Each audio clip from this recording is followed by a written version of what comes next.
Okay, welcome to the week one go-to session. This is the first of 4 sessions that we're going to be holding this month. They're always at the same time, Tuesday evenings at 7 p.m. Eastern. You have to attend this session either live, or these sessions are recorded for your benefit in case you want to rewatch it, or in case you could not attend live. But everybody has to either attend live or watch the recording of the session, because every week there is a connected quiz related to the go-to session. Oh, someone had their hand up earlier, but that might have been by mistake. Throughout the session, you can feel free to use the chat, either to ask questions or to make comments. So try to keep the general sort of chatty type stuff to a minimum, because we'll get through the session a bit faster. Okay, so let's get into what we need to talk about this week. And before we get into the bulk of what I want to go over, which is all about critical reading and the interpretation of texts, let me begin with some really basic stuff about the course site and what we're doing. Okay, well, that makes me think I might have the wrong thing open. Okay, so here is our course site. Let me get to the main page.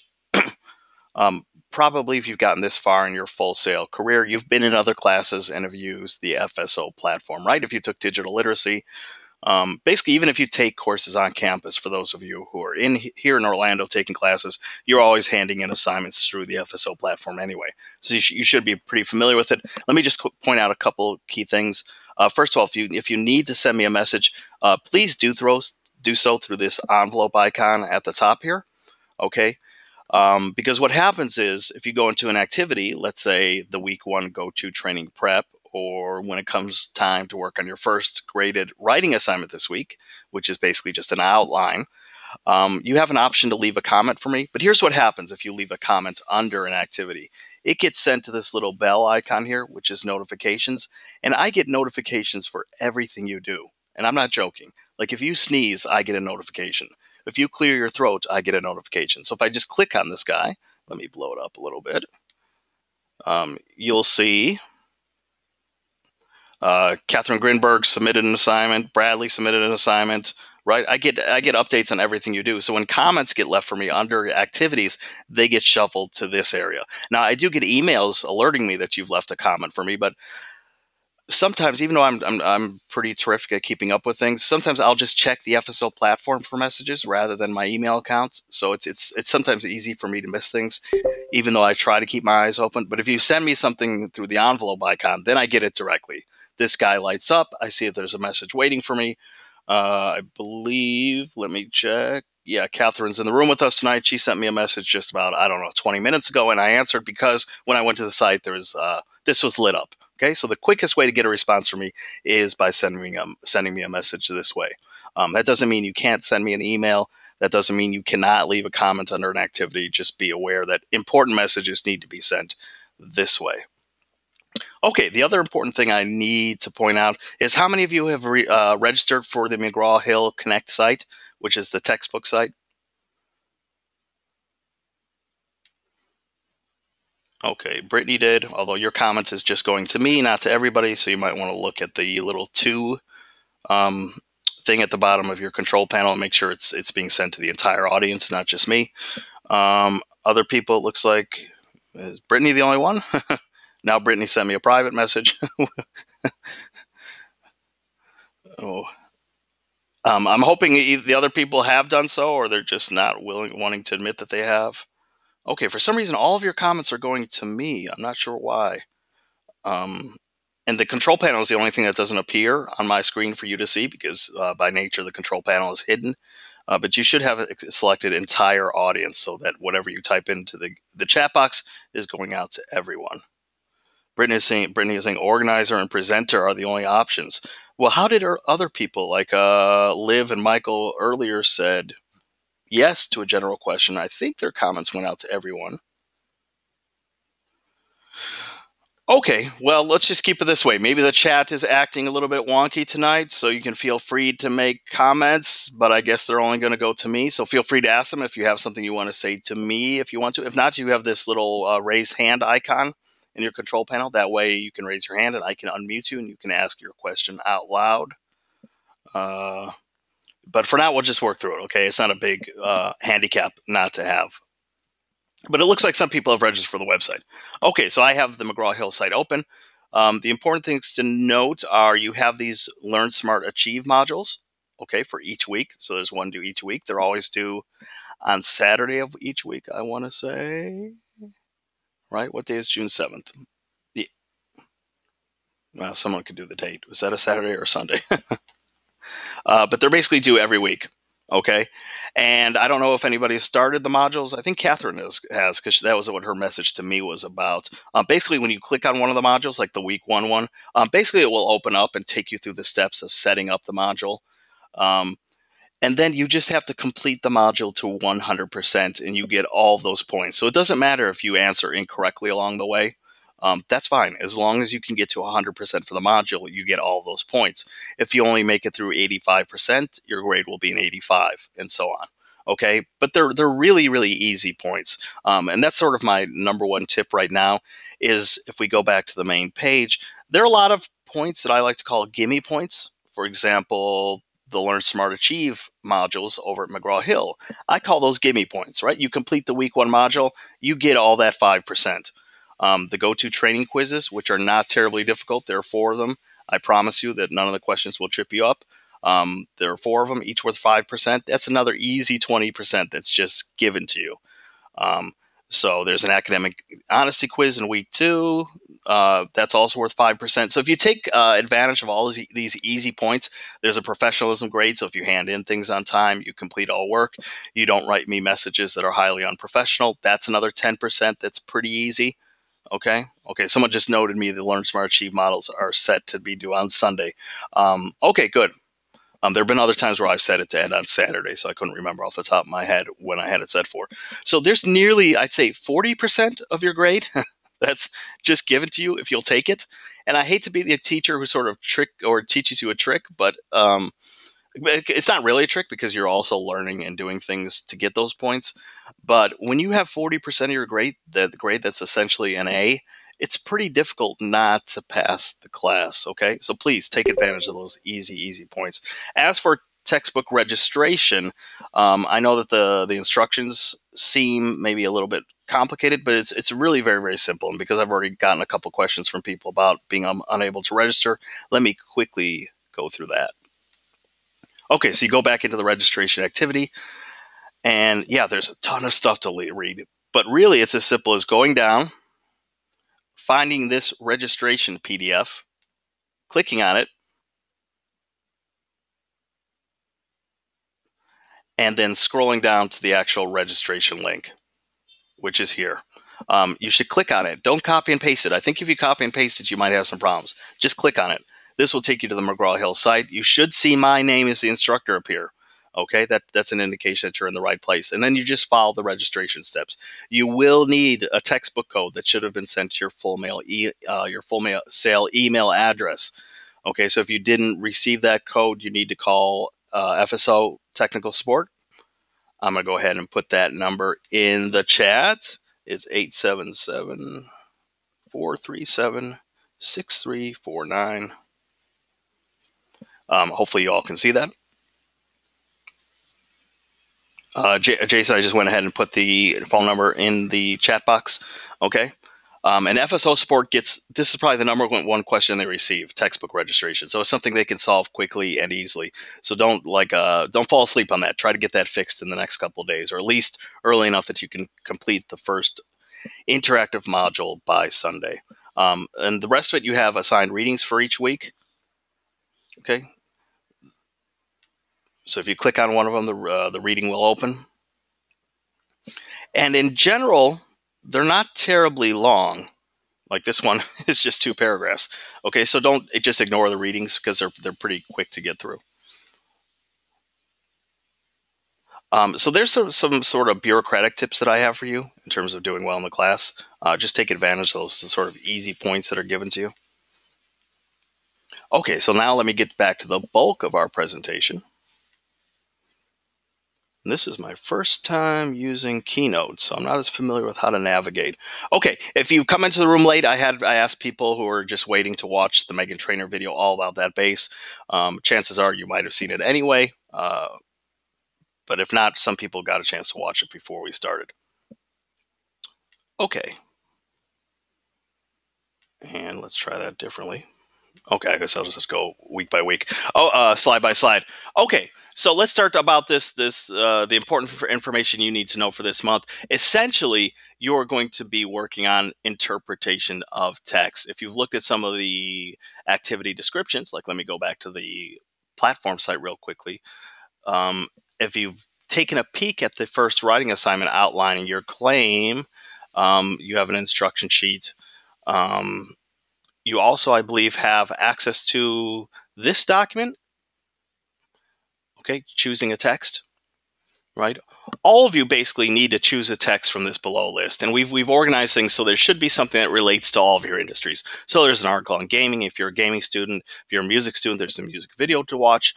There's a print ad if you're in graphic design or digital design. If you're in sports marketing and media, there's this article, and so on and so on. Okay, a film, a short story, probably for the creative writing people, a business article, just in case you're in the entertainment business or something related to that, a music article just in case you want to look at an article rather than, let's say, a music video, an advertisement, etc. You do need to choose one of these texts, okay? We're going to talk a little bit about other texts. That's why I asked people to look real quickly at the All About That base video.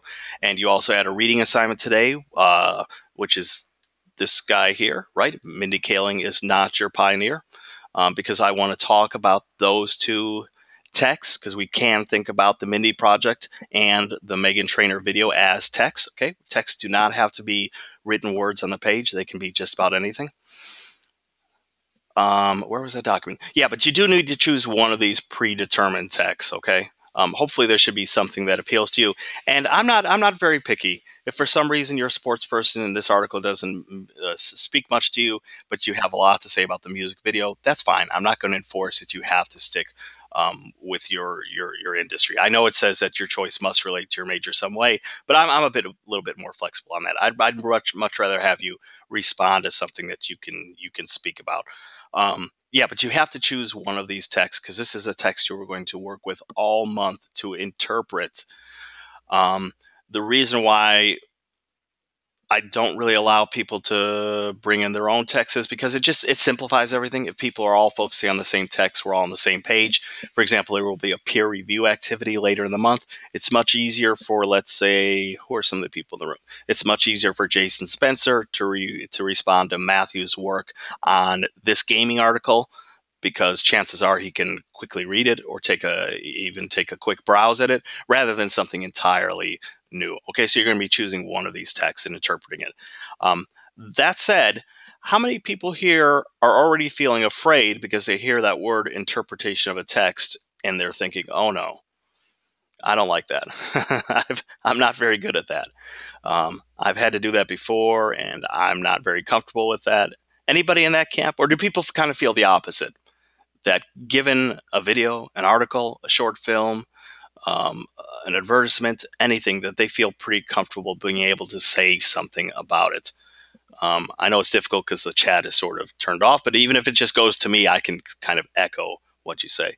Brittany says, I like having something to write about that I can relate to. Okay, and that's a big part here. So hopefully, Brittany, one of those texts should appeal to you in some way. And if it appeals to you, you should be comfortable, hopefully, saying something about it. Michael says that he's fairly comfortable with that.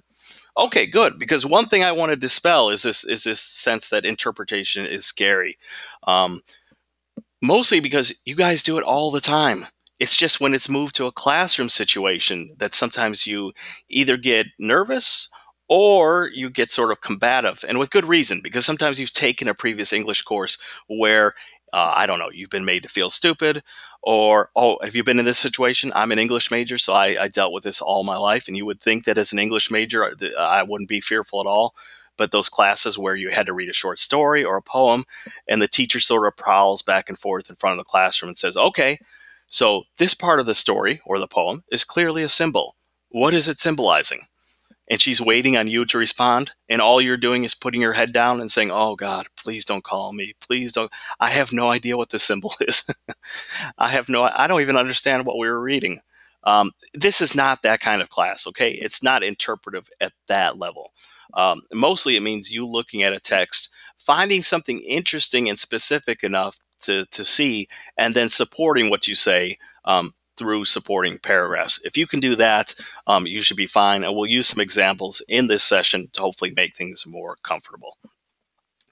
Okay, so let's start. Let me go back to that last slide. Let's start with probably the most basic place to begin, which is making a claim. In other words, finding what it is you want to say about something. Real quickly, this slide kind of gives you some quick tips to how to succeed. I already talked about one. Okay, take as much advantage of those easy tasks as you can.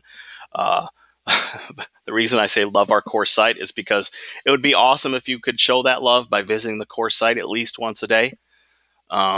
Just so you're familiar with what's due. I mean, typically assignments are due throughout the week, though big days tend to be Thursdays and Sundays. Discussion activities usually open up a bit earlier and last the bulk of the week, but a lot of stuff has a Thursday or Sunday due date. Complete every assignment because late work is not accepted. Okay, that's not my policy. That's the department policy. There's just a zero tolerance policy on late work. So things are due when they're due. I can be a bit flexible if you let me know about your situation ahead of time. I understand that legitimate things happen, family illness, family emergency, accidents. Okay, but even sort of minor stuff. Maybe you just got called in to do a double shift, or maybe this week has been really rough and you really need extra time. If you let me know about these things ahead of time, then I can do something about them. But I can't do something about it when it's like 11 p.m. and the assignment is due in an hour at midnight. I can't do anything after the fact once the due date has passed, okay? Because that's when the zero late work policy kicks in. Matthew asks, how much time a week should we budget to finish the assignments? That's a great question, and it's also an impossible one to answer. For some of you, you might be spending 20 or more hours per week on assignments. For the rest of you, it might be less, okay? I would say that those McGraw-Hill modules on average can take anywhere from an hour or two to complete, though I've known people who've completed them in 30 minutes. Watching this go-to session typically takes you an hour, but then taking the quiz shouldn't take much time at all. Most of your work will go into the actual writing activities, and those can vary, okay? This week's stuff I think is kind of light, but other weeks might require more. Other things, read through all course materials and follow instructions. Okay, I'll try to do my best to highlight important stuff in every go-to session, but you should be reading through assignment sheets, anything that's attached to something for you to look at as well. Okay, and always ask questions. Some of you have already been doing it. That's awesome. But yeah, use that message icon to let me know about anything, not just confusion about textbook registration or assignments, but even the focus or the direction of what you're working on. Okay, I can help out with that stuff as well. Quiz questions are going to appear throughout this presentation. So if you peeked at the quiz activity, you might have been confused because you saw questions with multiple choice answers, but no question attached. That's because the questions appear in the session. So here's quiz question number 1. What are the 3 qualities of a strong claim? The answer to this question will appear a little bit later. You're just going to have to keep your eye out for it. But this is the question, so you might want to jot it down or take a quick screenshot. I'm going to take a quick sip from my drink to give you a chance to do that.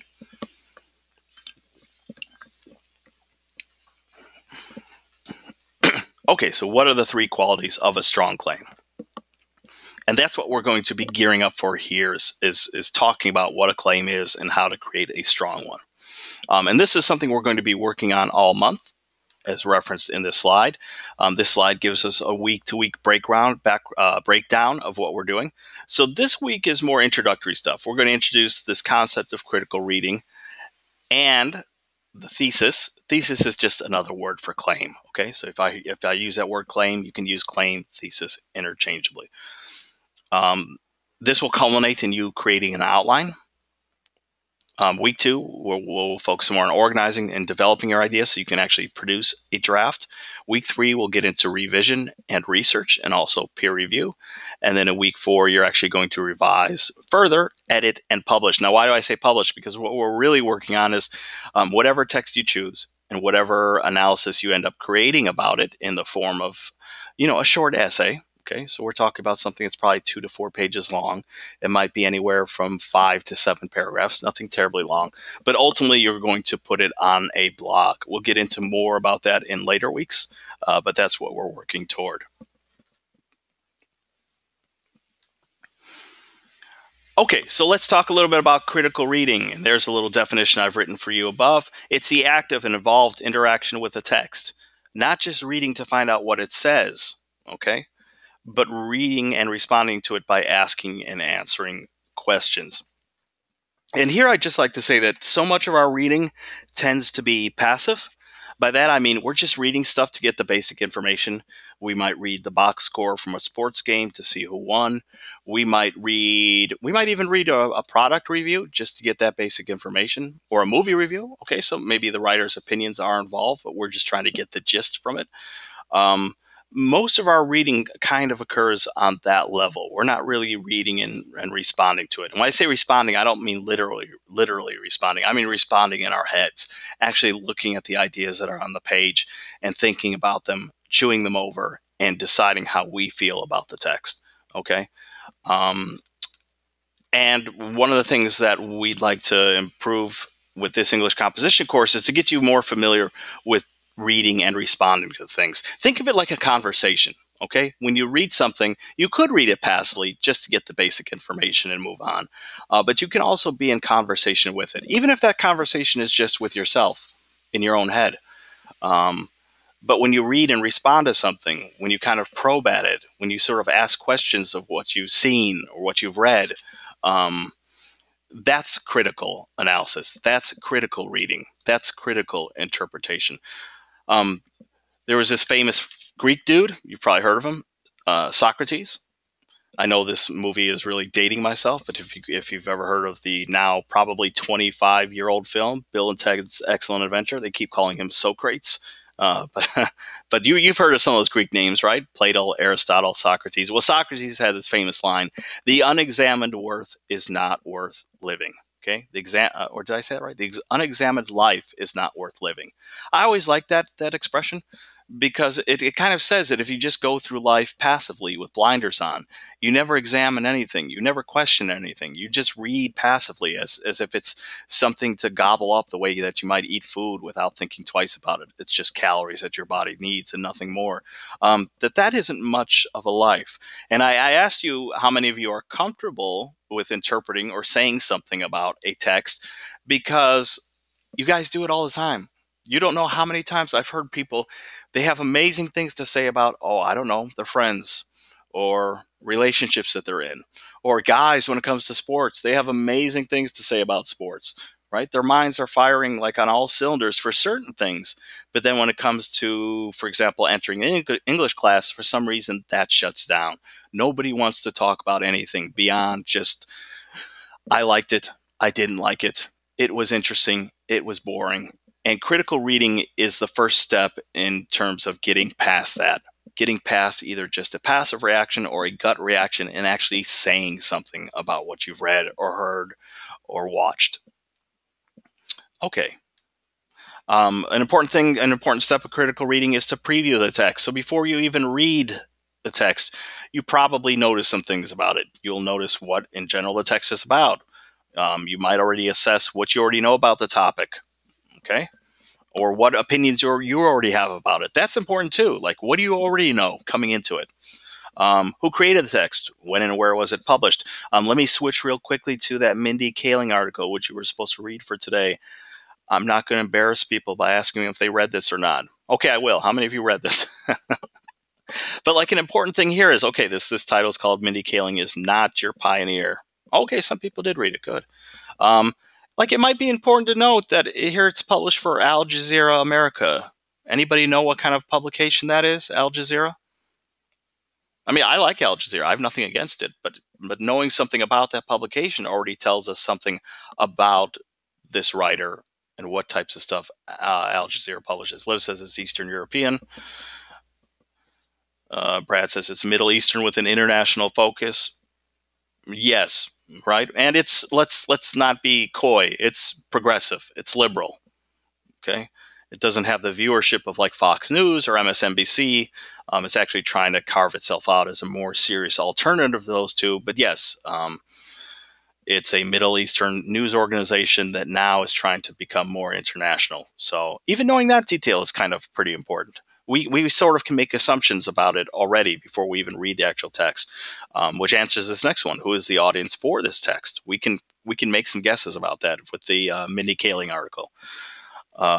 And then other things that would apply more to like multimedia text, like the Megan Trainor video, which we'll talk about in a moment. What medium or enhancements does the text use? How does it impact the message? So when we talk about the Megan Trainor video, right, it has very specific things that are going on, very specific colors, very specific camera angles, things that are going on. So being aware of these things might be important to know. Next, after we preview the text, we obviously have to read the text itself. So we have to read, view, or listen to the text all the way through, preferably without stopping, and take notes. Okay, so if it's a film or a visual based thing, you might take notes on what you see. If it's the text itself, you might highlight elements of the text. If it's an online piece, that's pretty easy to do. You might remember your skills you learned in DGL. Remember, you were introduced to Digo. Some of you might have loved Digo, some of you might have hated it, but now you can see the appeal that it has because you can like highlight things online. Take note of what words, images, sounds, effects that you see, or possibly ones that are unfamiliar to you. Note them for later. But then get into the meat of the thing. Like, what are the main points? What are the subordinate points? Some of this might apply more to written text, but it applies to multimedia text as well. I think even with the Megan Trainor video, we could probably come up with a main point or a main message of the song in the video, and then we could come up with kind of finer points that support that. What does the author? Where does the author introduce viewpoints other than their own? With the Mindy Kaling one, this is probably more on target than the Megan Trainor video because, and we'll get into research in another week. But notice this writer here, E. Alex Young. I'm not sure if that's a man or a woman. He or she doesn't just write an opinion piece. I mean, it is an opinion piece, but here it begins with a reference to an interview Kaling had with NPR's Morning Edition. Later, he or she makes reference to, I'm guessing this is another website, Jezebel, and another critic who criticized Kaling for her show. Later, we get an allusion to a BuzzFeed roundtable where another person sort of called Kaling out for something that occurs in her show. Okay, so in this case, there are sort of outside voices that are being included.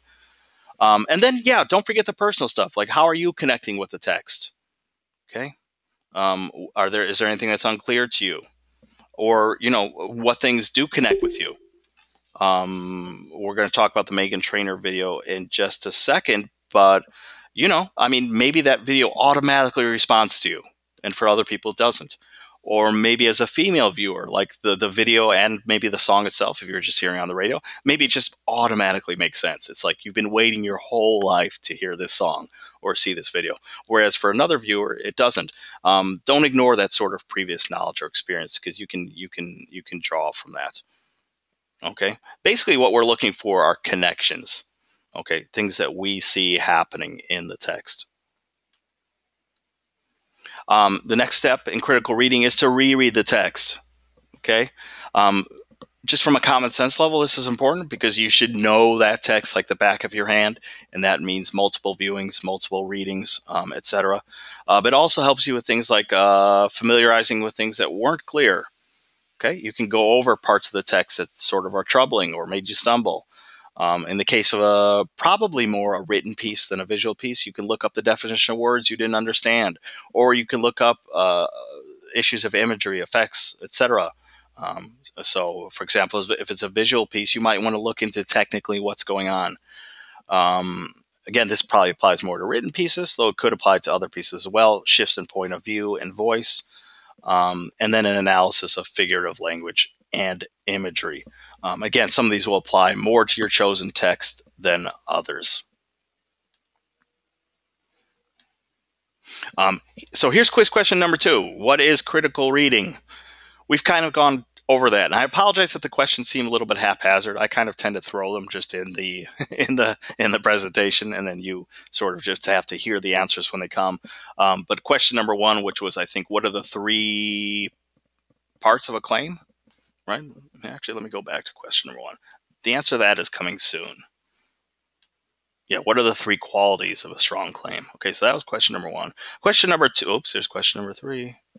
You didn't see that. Question number two, what is critical reading? We've already gone over that. And by the way, when you get to the quiz, you'll see that the quiz is ridiculously easy. Like, it should be pretty obvious what the correct answer is, especially after watching this presentation. Okay, so the quizzes are not designed to trip you up. They're just designed to make sure that you watch the session and understood the gist of what's going on. Okay, after you've done critical reading, right? You previewed the text, you read the text, you've reread it or rewatched it so many times that you know the thing forward and backwards. Next comes to really kind of developing what your thoughts are about that text. Okay, what do you notice? Why does it matter? Essentially moving into critiquing and making a claim. Notice that there's more than one right answer. Actually, let me get off that slide for a second. Let's talk about the Meghan Trainor video. How many of you have seen the video either right before the session or you've just seen it in the past? You turned on MTV, or even though MTV doesn't play videos anymore, I think most people see videos on YouTube. YouTube is my jukebox. That's what I use to watch videos. Okay, Catherine's seen it. Brittany's seen it. Saw it before class. What can we say about that video? Like, what's interesting about it? What stands out? And right now, you don't even have to make a claim necessarily, but like, what are, William says he's seen it, very annoying, but catchy. Liv makes a important point. Okay, she already makes a point that it's very pink, very girly. Liv, I would ask you, is that a problem for you? Or is that just something that you noticed? Liv says yes. This is so annoying, by the way, because normally Liv's words should just appear so that we can all see them. I'm going to echo anything that anybody posts. But Liv, if you could say more about that. First of all, does anybody need some background about the song? I have to make a confession. I love Meghan Trainor, right? She has 3 huge hits. All About the Bass was the first one, and there's Lips Are Moving, and the newest one, even though it's not so new, Dear Future Husband. I love them all. So I'm completely biased, but you don't have to love the text to be able to say something about it. I think I could still say something about the Meghan Trainor video, even if I didn't love the song, which I do. Catherine says the ties to Barbie I thought were funny. Okay, good. That's why I got the slide that I was going to off the page, because it actually touches on that. Brittany also says it's contradictory. So notice that the women are chiming in mostly. So guys, don't be afraid. You can jump in too. But Liv says that she has a problem with it being pink and girly. Catherine says she thinks that the ties to Barbie are funny. Brittany says it's contradictory. Women, do we want to say anything more about those things? Like, why is the pink and girly look of the video? Because it uses lots of pastel colors, right? Liv says, I like the song because it is catchy and about acceptance, but the video is putting women in a pink group. Okay, well, Liv, here's good news. Bad news is, sadly, All About That Bass is not one of the texts to choose from.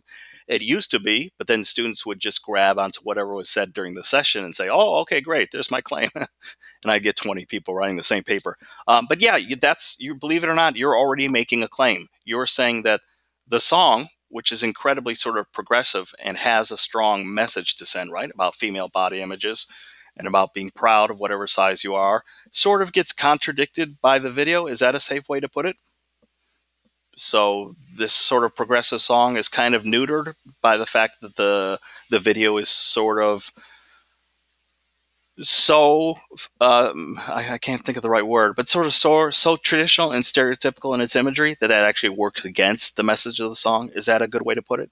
Liv says yes. Brittany says it should lean more toward empowerment of all women instead of just overweight women. Okay, that's a great observation. If we were dealing with that would be interesting if you were just interpreting, let's say, the song by itself. But I think maybe the video of the song, I don't know. I think if we stick to the video song, it might not deal as much about that angle, even though personally you would like to see that. Catherine says, I think the colors are just to promote that even though she isn't what the media says is the right weight, she still is very feminine and appealing. She's trying to tie in with what women grow up playing with. Okay, so Catherine, I'm guessing that that's a more positive take on the video. Am I right about that?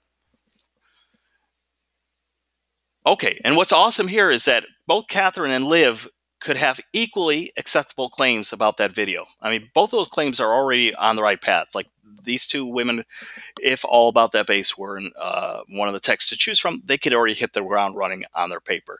Because Liv is kind of arguing that the sort of progressive quality of the song is sort of robbed of that sort of gosh, I'm really stumbling with my words today. But the sort of progressive nature of the song itself is sort of diluted by the kind of traditional imagery of the video. But Catherine is kind of, I think, saying something else, which is that the video intentionally uses this traditional framework. And in that sense, these themes actually still work and you could argue stand out all the more, right? When we see Meghan Trainor dancing around and being in these sort of sexy poses and we have the soft colors, like we know what that means because we've encountered that all our lives, women especially, but men, we know that these are kind of traditional images as well. But for Liv they're problematic. For Catherine, I think she's saying that that's sort of the point, right? That Megan will use this kind of traditional structure so that her themes stand out all the more. Okay, so let me go to my next slide. Awesome answers, by the way. And yeah, there's more than one right answer. There's no single interpretation. Okay, so just I polled some of my fellow colleagues. These are both women, by the way, and they had two very, very different takes. One instructor noticed the Ken and Barbie imagery.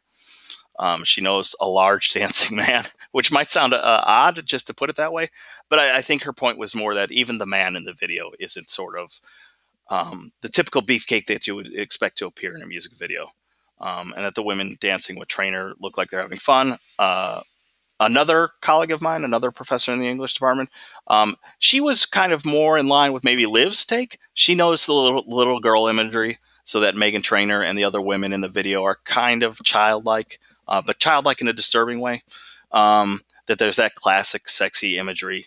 And that even the lines from the song itself, even though they're empowering, at times they still sort of reinforce this notion that the song really is about attracting men, right? Boys like a little more booty. Okay, so why do these detail matters? Okay, well they matter because the devil's in the details. Okay, sometimes it's noticing those details that help lead you to a claim. By the way, for anybody who's confused, there are a couple ways you can go about it. Sometimes people see a claim automatically, and then it's just a matter of finding those supporting details. Other people kind of work the other way, which is after taking notes, after kind of recognizing details, they come to a claim. Both routes are perfectly acceptable and perfectly fine. Okay, so I shouldn't do this, but basically here's the quiz answer to number one. Yeah, we have to have a strong claim. A strong claim has three things going for it. It's debatable. Okay, so two people could kind of argue about it. Not necessarily argue in a violent way, but people could have, like Liv and Catherine could spend an hour talking about their various takes on the video, right? A strong claim is also defensible, meaning you can support it through details, through facts, occasionally even through research. And that it has to be focused. By focused, I mean that it's narrow, that you're going beyond just saying, I like it, I hate it, it's stupid, it's boring. Okay, so it's debatable, it's defensible, it's focused. So, some examples of not so strong claims versus strong claims. For example, All About That Bass is an upbeat pop song. Can we all see why that's not a strong claim, right? Because it's a fact. I think most people would describe the song, whether you hate it or love it, that it's upbeat and that it is a pop song. So that basic fact is not a great claim because it's just a fact. Or All About That Bass is a terrible video. The good news is, I guess it's technically debatable, but it's just not, there's not much room for debate, okay? You say it's terrible, I say it's not, and there's really not much to say beyond that. Now, I think terrible is kind of a strong word, but if you could look at this adjective and kind of come up with reasons for why, like I would maybe replace terrible with troubling or terrible with contradictory, some other adjective. But obviously, if you could look into what's going on, to produce this kind of reaction, that might lead you toward a strong claim. But just to make the claim it's terrible is not defensible, debatable, or focused. Okay, because as I note here, pure opinion is not debatable, and broad statements are difficult to defend. But here are two statements that are strong claims, and they kind of represent both what Liv and Catherine mentioned. The first one says, the video All About That Bass presents more realistic alternatives to Ken and Barbie ideals of beauty and decorum. Okay, so that's a pretty positive take on the video. A not so positive take is that the video presents a traditional view of female beauty as a performance meant to attract male attention. Okay, so both of those are claims, and both of them are debatable, defensible, and focused. Jason made a joke. He thinks that it's an accurate statement. I'm guessing what? That it's a terrible video. I like the video, and if I weigh in, I'm not that I'm saying that anybody's right or wrong about it. I guess the women that I work with are much more in Liv's camp, and I get that. But I'm probably a little bit more with Catherine. I see the video more as intentional. Like I doubt anybody was so stupid just to produce a video that reinforces the very things that the video fights against. I think they're there kind of intentionally, right? That we're seeing sort of a classic music video that could have been created by anyone, but seeing Meghan Trainor and the fellow dancers and singers appearing in it who aren't the typical type of people we see in a video just highlights those issues even more. That's my take. You don't have to agree with me, though. Once you have your claim, you're ready to go, because the claim is going to be everything that you build your paper around. And just to kind of show how simple this is, once you have a decent claim, you can put your paper together, because your body paragraphs will just be basically your reasons. Like, okay, let's stick with the first one, that the Meghan Trainor video is kind of positive. Okay, the video presents more realistic alternatives to the Ken and Barbie ideals of beauty and decorum. And we could give reason number one. For example, the large dancing man represents a new Ken who embraces his non-traditional body type. And we could further detail, give comments about that reason. Okay, right? He's dressed like Ken, but less formally. His body shape is actually the opposite of Ken. Okay, he's not tall and thin. He's the same height as Barbie and kind of heavy. Or we can move on to another reason. The women in the video who dance with the main artist do not fit the conventional standards of beauty. And then we could provide further evidence. The dancers are of mixed race and do not fit conventional standards of beauty. And then she makes another point. By the way, if you see these little things here like research, this just implies that there will be a time where you have to incorporate research, just so the essay doesn't read like The World According to Brittany, or The World According to James Spencer, or The World According to Catherine. Okay, that you'll actually balance out what you say with outside voices. And the Mindy Kaling article, which we'll get to in a second, does some of that, even though you may not have noticed it on first read. The author clearly has seen the show, clearly has read about what others have said about the show, and he or she is able to fold those in. You'll be doing the same. Okay, and the research could be specifically about this video. For example, maybe other people have written about Meghan Trainor or her music video, or it could just be more general research. Like you might look into general research about how overweight people are represented in popular culture, or you might research, old-fashioned standards of beauty, things like that. Okay, so just keep in mind that at a certain point we will ask you to incorporate research outside voices to your paper. Okay, so I have that backwards. That should say, can I fix that real quick?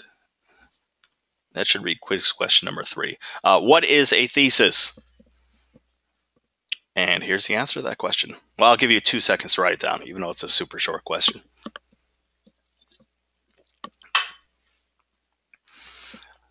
A thesis is basically the same thing as the term I've been using throughout this session. Okay, it's your primary claim.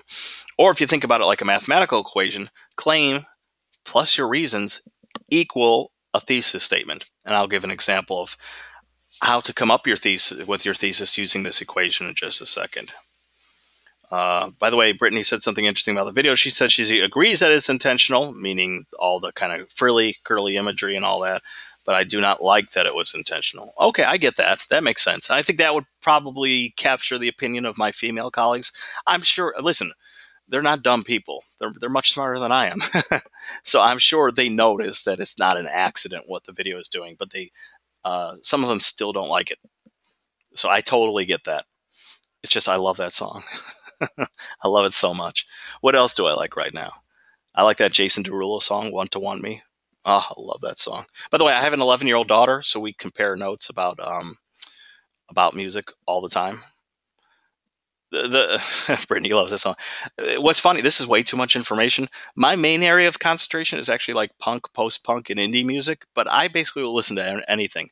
I listen to country music. I listen to top 40 pop music that's on the radio. I'm trying to get the 11-year-old to start listening to punk, but that's going to take some time. Right now, she just loves Taylor Swift, which I do as well.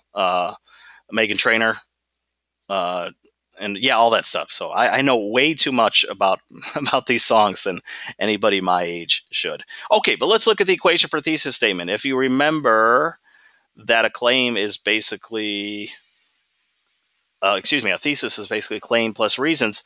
This might help you if you're feeling completely lost. Okay, because you can basically think about like filling in the blanks. I think blank. This would be your claim because of blank, blank, and blank. Your reasons. Okay. So I think, for example, Megan Trainor's all about that bass video reinforces traditional stereotypes. Okay, that'd be your claim.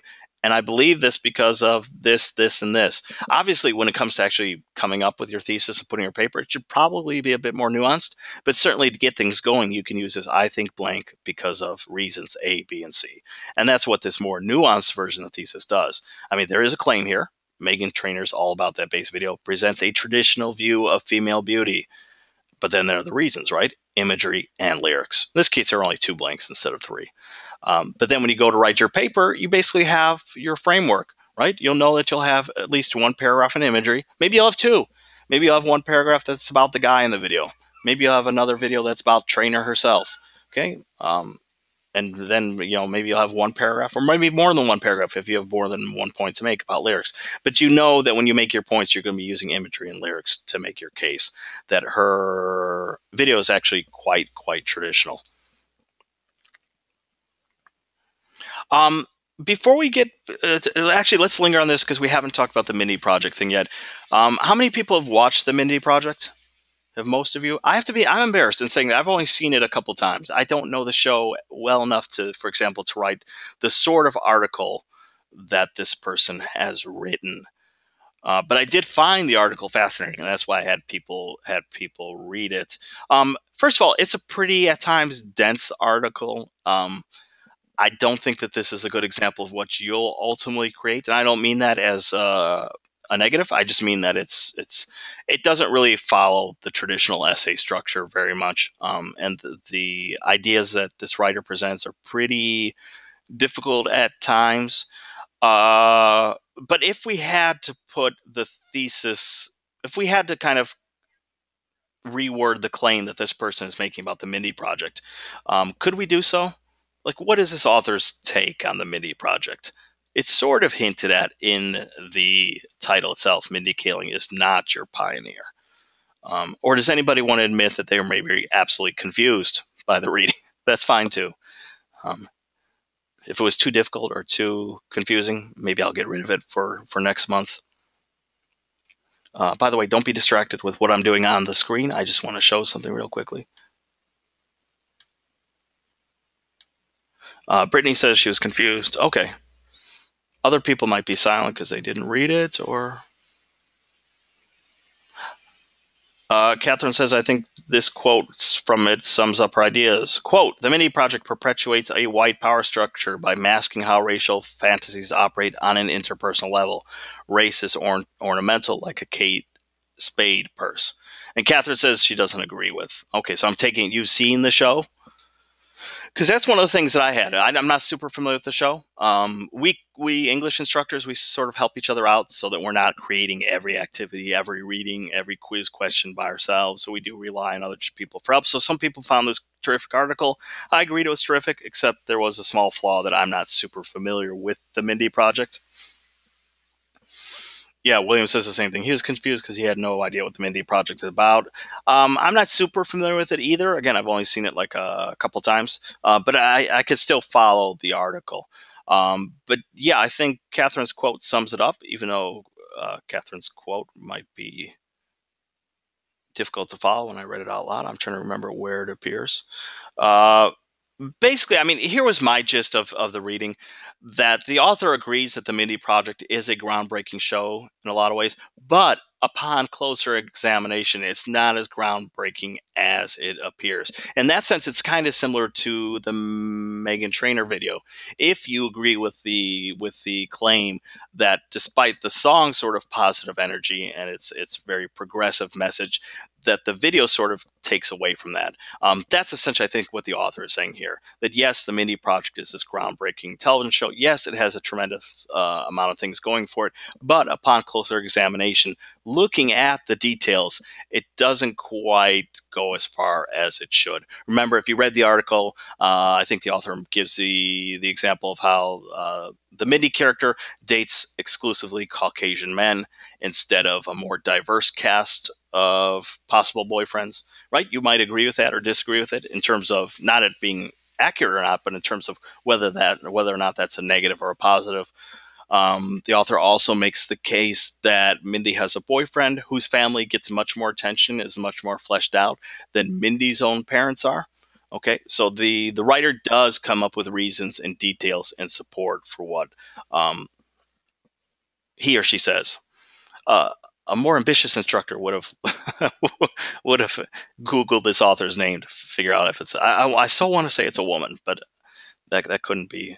That could be wrong. Brittany says, I agree with the concept that race should not be a factor in their success, but I wasn't really sure what the author of this specific article was trying to get across.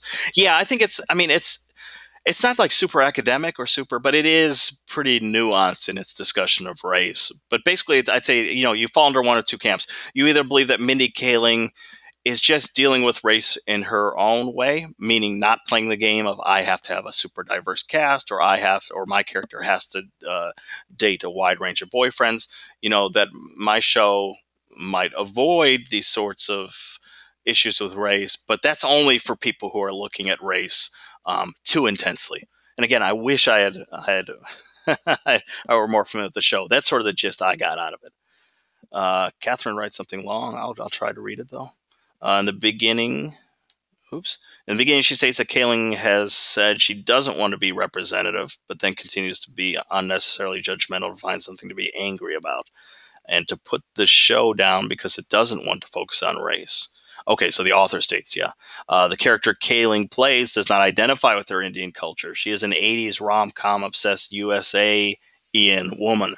This is reflected in how she views the world and the men she dates. And then personally, I don't think that just because she is Indian, they should try to force race issues onto the show, basically.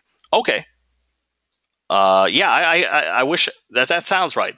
If I were more familiar with the show, I'd be like, yes, right on. But I think that's sort of kind of is the opposite reaction, right? There's one reaction that says the show isn't as pioneering as it should be because it's not tackling these issues of race firsthand.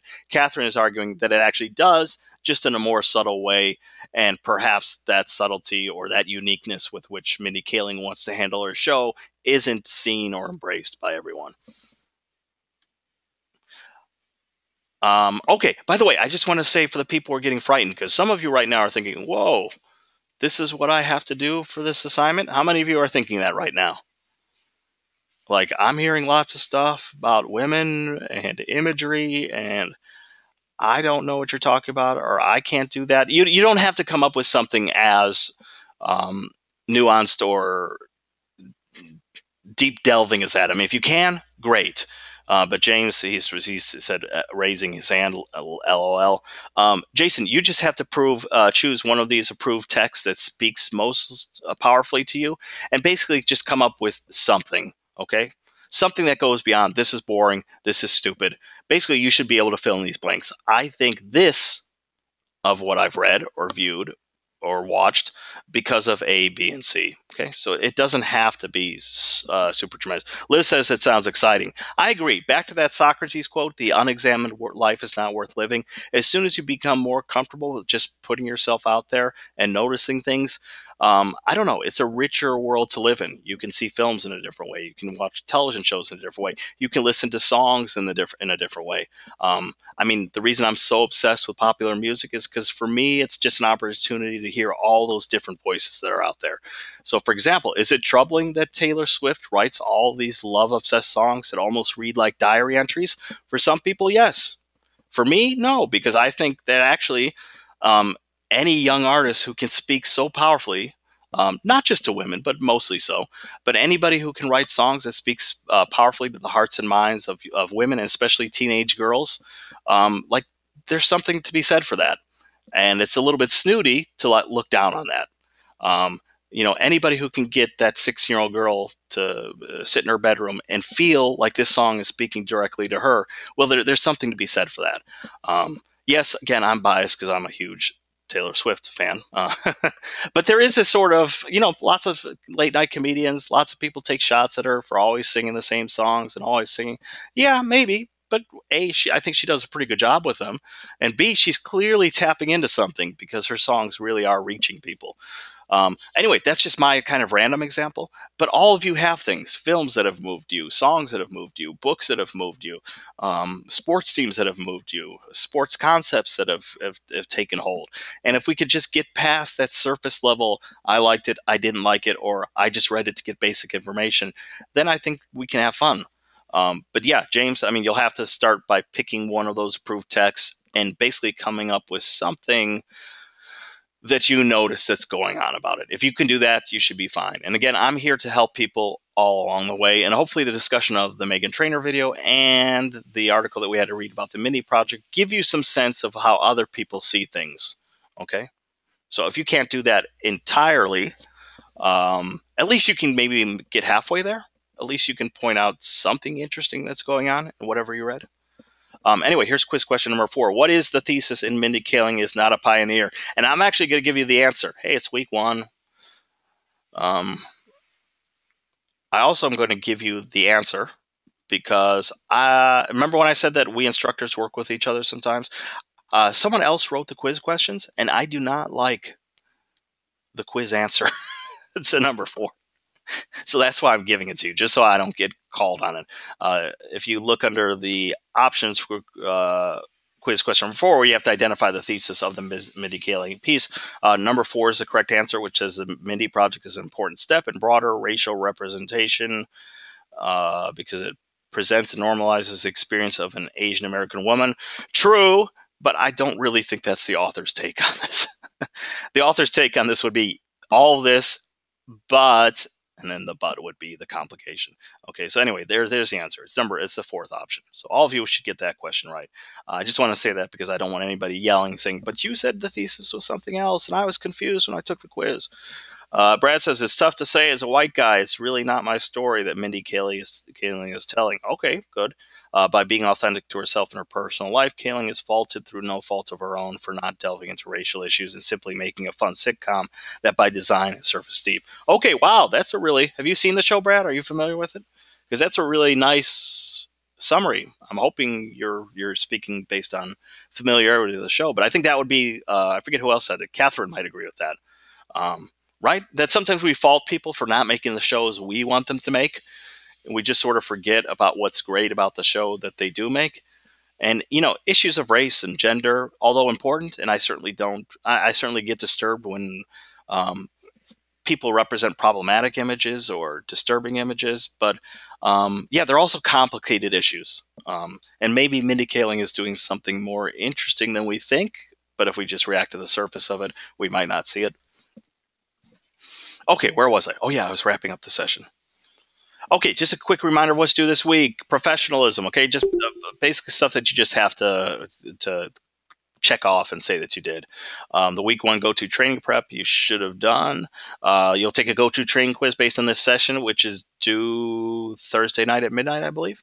Don't forget about that textbook module. It takes about 3 hours, though we've already heard from some people. I think Brittany, it took an hour. Somebody else, it took half an hour. So it might take you 2 to 3 hours, perhaps less. Assignment number 1. Oh, that's what we have to talk about briefly. Okay. Assignment number one is basically to create an outline. You'll choose your text. Again, you'll look at that list of approved topics to choose from, and you'll choose a text to work on. You'll read it critically. You'll develop a strong claim. And then finally, and this is really what counts as the writing assignment, you'll write an introduction for it, and you'll outline your reasons and evidence. Because you have to write an introduction, let me real quickly give some pointers on how to do that. Introductions, I like to think, do three things. They should find an interesting, engaging way to present the material. Second, introductions briefly define the issue.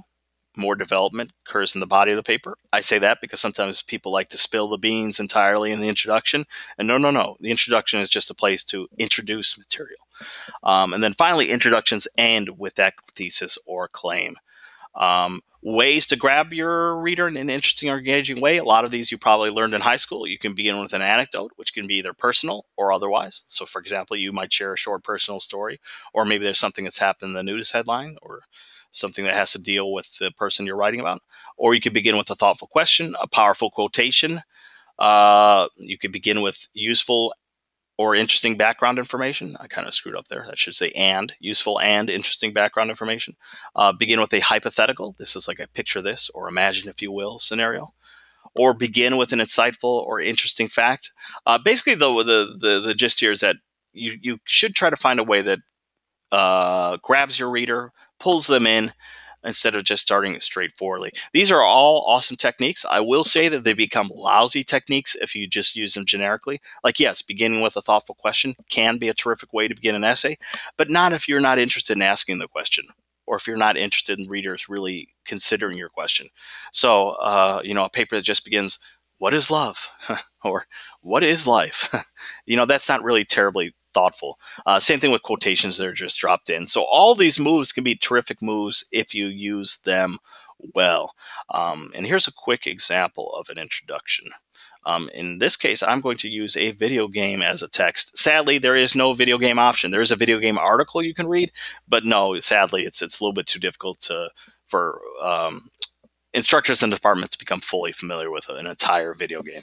But I'll use a video game as a text because it can be used as a text. Here would be an introduction that ends with my claim, my thesis. Okay, in March 2013, game development company Crystal Dynamics released Tomb Raider, a reboot of the long-standing popular video game series. There were significant changes to the game, shifting away from the block-pulling, block-pushing, puzzle-solving format that had changed little since the original Tomb Raider appeared in 1996. There were new controls and an emphasis on an open world environment. But perhaps the biggest change came for the game's protagonist herself, Lara Croft. Gone were the short shorts and skimpy tops. Gone was Lara's unrealistic figure, small-waisted and big-chested. Instead, a new Lara appeared, one whose character design was less an adolescent boy's comic book dream and more a realistic portrayal of how a real young woman might actually look. And then comes my claim. By creating a tougher, more realistic-looking heroine, the new Tomb Raider game established a model that other video game publishers should follow. Okay, so I'm basically saying that the new Tomb Raider is great because it's created a more realistic acting heroine. Okay, so I would set up the rest of my paper that way. I already know that I could just pull supporting details from the game itself in order to prove my claim. Now, which technique am I using here? It's kind of hard. I would say I'm probably beginning with useful and interesting background information, not just general background information. Tomb Raider is a video game. It first appeared in 1996. No, specifically the interest that surrounded the game, because it had made a lot of changes, and perhaps the most important change wasn't anything to do with the game's controls or the game's story, but actually the redesign that the main character went under. Okay, so there's a claim about a text. Now, when you look more closely at the first writing assignment, which is to create an outline, let me see if I can bring up the main page again. And we are just about done. I try to keep these at right around an hour. Today we're going about 5 minutes longer, so bear with me. Okay, so assignment number one, outlining your claim. You'll get a description of what you need to do. I'm not going to go over this, so please open up the assignment sheet on your own time and read it through carefully. But essentially, you're going to be writing an outline. You're going to create an introduction paragraph, and you're going to outline the rest of your paper. And the good news is you have an example to look at. Okay, so we've been talking a lot about Meghan Trainor's music video. Here's an outline if a person were to write a paper about that. One thing I will comment on is that this introduction isn't great. Okay, I mean, for the outline, I guess it's fine. I'll encourage you to write a stronger introduction when it comes to actually drafting your essay. But if some of you want to show off and really create a rich and interesting introduction, I would say go for it, because this one is just sort of doing the bare minimum. But basically, yeah, you can look at this and it's got notes included for what you need to do for that first assignment. Basically, write an introduction, end it with your claim, and then present the specific support you think you're going to include as you make your case in your paper. And here comes your final quiz question, which is real simple. It's just which text from that approved list are you choosing to use to critique for this month's writing? Okay. So really easy quiz question. No one should get this wrong. Go to this document, right? Choosing a text and brainstorming, and tell me which one of these pieces. This means that you should watch them. You should read through them. Don't just grab one. Tell me which one you're going to use. And please go through the rest of the document too, because we're running out of time. I did want to talk about the brainstorming questions, but basically they're just a kind of rehashing of what we've gone over earlier in this session. Okay, questions, preguntas. I know we've covered a lot tonight. Whew. We've gone over claims. We've gone over critical reading. We've gone over interpretation. Hopefully people are excited and not frightened. For the people who are frightened, don't worry. Just keep in contact with me. Reach out to me with questions. Say I've chosen this text to work on, but here's what I've come up with. I'm not sure if I'm on the right path, and I can help you. Okay, so nobody has to be frightened. This is not like an English class that, like the ones you've taken in the past that make you feel bad. I just want you to find something interesting in the text that you can write about for 2 to 4 pages and support it with details or evidence. Brittany says she's excited. She says, more excited now that I have a better grasp of what is going on. Yeah, that's how all of you should feel. Okay, it's a little bit awkward because our chat session isn't working very well, so people's questions won't appear, even though I can voice them out loud and give an answer. If you feel like you comfortably understand everything that's been discussed during this presentation, you're free to go. You're free to enjoy the rest of your evening. I will hang out a little bit to answer questions if people have them. So thanks a lot for attending, and we'll do this next week. Same bat time, same bat channel. Michael says, will these slides from your keynote be available without watching the videos? Yeah, if you send me a message, I can probably give you the slides. Sometimes I don't do that, but there's nothing, I don't think, in this presentation that is so instructor specific. Like in the past, sometimes I've used slides that included my notes, but this one doesn't have them. I just speak off the cuff because I'm pretty familiar with the material. So yeah, I can get you the slides. Liv says, will the slides be uploaded? No, Liv, again, if the slides were incredibly useful to you, you could just send me a message and I can send them to you. Or if it's a specific part of the presentation that you need to rewatch over again, the video is archived. I'll work on that as soon as this session closes out, and you can always skip ahead to the part of the session that you want to rewatch.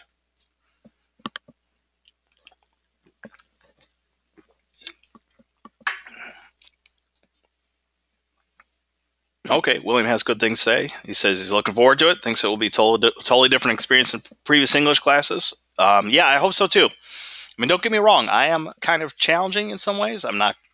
I will be direct in my feedback, but I do try to make it so it's not like those English classes you took in the past. I'm not going to give you a single text to read from Shakespeare and then insist that everybody understand things the way that I understand them and write about it. So there is a lot of freedom. You get to choose your text. You get to come up with your own analysis, your own insight, your own claim, and hopefully that should give you the freedom to enjoy the class.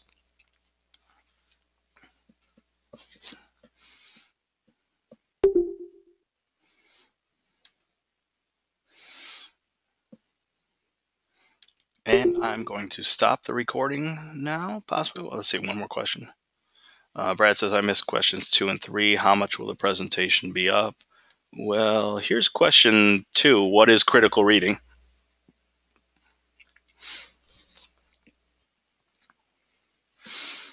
And here is question 3. Oh, no, that's question 4. Where's question 3? No, that's question 2.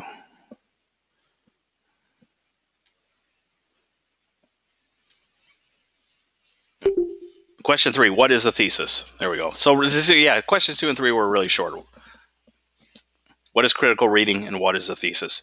And again, when you get to the actual quiz answers, there'll be multiple choice, and hopefully if you've watched the session with some care, yeah, the answer should be obvious. Even if it's not obvious, probably you could guess at it. But after watching the session, you shouldn't have to guess.